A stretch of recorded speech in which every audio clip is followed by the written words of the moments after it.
Southeast Radio's Business Matters with Karl Fitzpatrick. Well, in the last segment of some of Ireland's top 30 under 30 entrepreneurs, we'll be talking to the person behind a sustainable marketing concept for brands. Ryan Ormonde's business, Saor Water, provides companies with an opportunity to promote their brand in an innovative and sustainable way. Ryan joins us now on the phone to tell us more. But Ryan, when did you first realise that you possessed an entrepreneurial mindset? Good morning. Thank you for having me. Kind of come from my family. My dad's been an entrepreneur his whole life. So I kind of had that ingrained in me when I was young. I was always looking at different ways to make money, from selling reselling tickets for events, stuff like that. I had a shop when I was younger just selling sweets in my estate. So I was always doing little things like that. Also, I used to flip iPhones as well back in secondary school. So I was always doing things like this, which I loved making my own money. I loved finding ways which I can, sell things to people. I always really enjoyed that. And what did you learn from your father about business? Well, I was always very curious. I'd be in the car with him and he'd be doing phone calls. I'd always be listening in, kind of asking questions like, why is this? Why is he saying that? And I guess another thing is the amount of work he puts into it. I've understood now you're constantly, when we're on holidays, he's constantly working. So as an entrepreneur, I've learned that if I want to go down this route, I'm going to be working harder than everyone else. But it's something that I want to do. Is that a worthwhile sacrifice, in your opinion? That's how I have grown up. So it is the way I want to go through life. It is a sacrifice, not being able to spend all your time with your family. But if you're building something that you're really passionate about, it's the same for sports people. If it's something you're really passionate about, it's not a sacrifice in the long run. So what is Saor Water and where did the idea for the business come from? Yeah, so at Saor we do branded canned water. So I guess going back about a year and a half now to when we started, we first launched the idea we wanted to be a new way for brands to connect with their audience. So what we saw was that, brands are using these different promotional methods like, giving out free pens, giving out flyers. And we thought we could supply a better alternative. Everyone's giving out the flyers, everyone's giving out the pens. So that it wasn't becoming special. So we thought, what can we do to make this better? And, I kind of looked at, you see Red Bull do great brand activations where they're going around to students, giving them free Red Bull cans. Why couldn't we take that concept, with water and have brands on the cans? So then we tested the pilot concept with Roots Health Food, which is a soluble spot in Monkstown. So we delivered 1,500 cans to, different student universities, different society events, and also health-orientated events, because their target market was, students and health-orientated individuals. So we tested out the idea there. See, is this concept even viable? If we have Roots branded canned water, with discounts on them, can we build some buzz for Roots instead of just handing out flyers? And it worked. We created buzz from the campaign, but then it was on to the next stages. Can we replicate this? Can we do this again? Can we sell to more? And how many brands can we work with? So you opted for aluminium cans over plastic bottles. Is that for sustainability reasons? Yeah.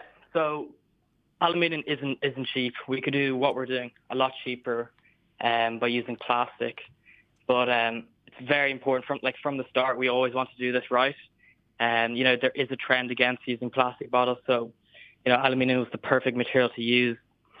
It can be recycled forever and ever.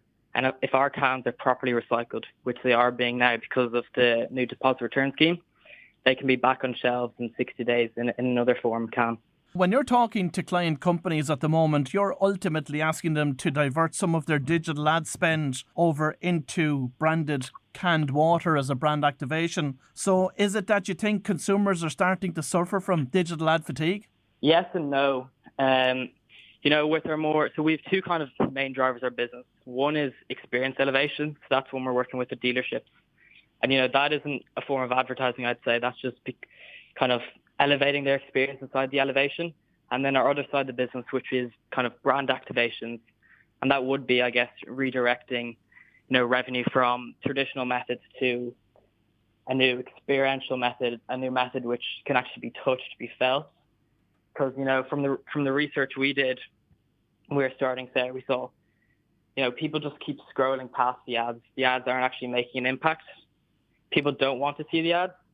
People do want to, if they're out doing the park run on the weekend, get handed a nice can of water after their run, feel refreshed. And if we can then monetize that, having a brand on that, we can make a moment of connection then for that brand.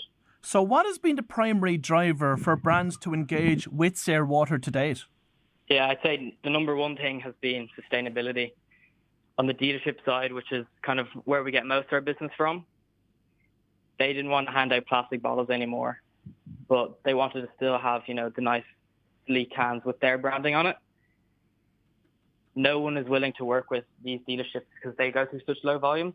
So we were kind of able to step in and be like, yes, we'll work with you guys and we can help you create your own cans and then elevate your experience, so you're not handing out plastic bottles, so you're hitting your sustainability goals. I was speaking to a potential customer and we were talking about pricing and I said, hey, we are going to be more expensive than plastic, but just to let you know, because aluminium is more expensive, you're paying for that extra bit because you're paying for sustainability.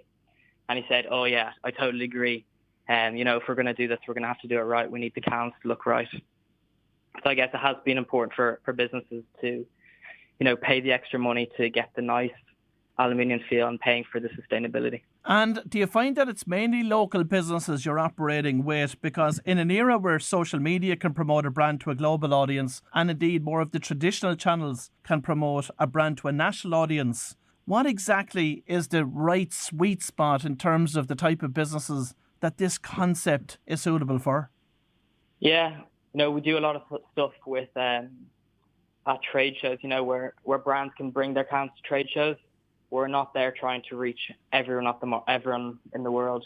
We're trying to target specific areas where, they can give them a can. We're not going to be distributing 1 million cans this year. It's going to be in the tens of thousands. We're not quite at that global stage. So it's about, you have your potential customers in front of you. How can you make the moment of connection with them? It's not about, reaching millions of people and generating millions of impressions online. So talk to us about the partnerships which Saor Water has finalised to date. Yeah, so I talked about our first customer there, that was Roots Health Food. And then our second was a dealership in Ballsbridge, a Mercedes dealership. And then kind of from there, we're able to take that concept. If they're elevating their experience, the other Mercedes dealerships can also do that. So it's about growing all the Mercedes franchises that we're working with, and the other premium brands, BMW, etc. And then how can we also, on the advertising side of the company, who can we reach there? Well, what companies are doing events. So Big Red Cloud, for example, at a trade show last year, they used their cans, to, instead of handing out the pens, they're handing out the nice cans. We've worked with Paddy Power as part of their launch of new stores. So how are you targeting clients at the moment?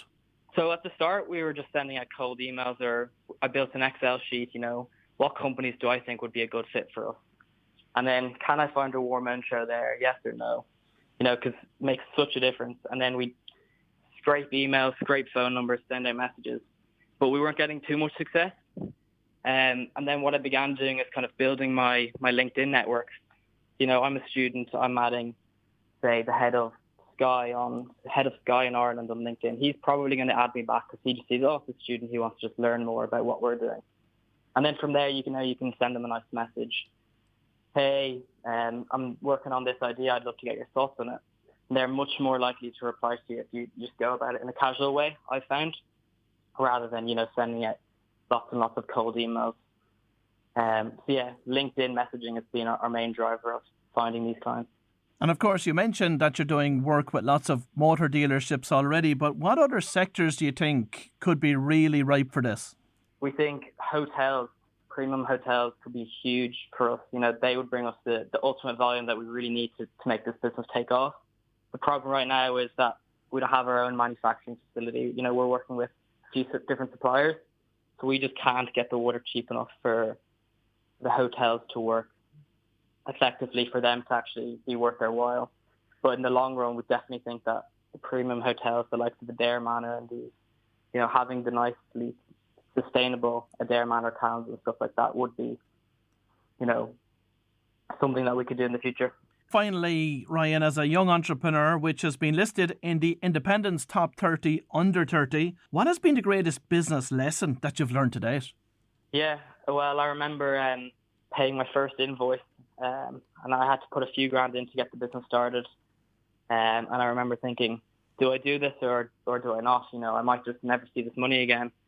And I said, sure, well, even if I never see this money again, the amount of contacts and the amount of lessons and takeaways I'm going to be taking away from this journey with Saor, it's going to be worth my while.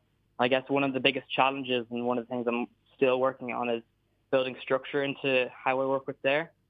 So I'm still a student studying business and management in my second year. And I guess if I look at other students, I could say from a business point of view, I'm doing better than them, but I always should be doing more. So I guess sometimes I can get complacent with not working on the business every day or not reaching out to how many potential customers I should be. So I do find it hard to build a structure into my day. That's a takeaway I have that I have to work on. Well, if you've just tuned in, that was Ryan Ormonde from Saor Water, and we would like to wish Ryan every success in realising his growth ambitions for the business. Southeast Radio's Business Matters with Karl Fitzpatrick.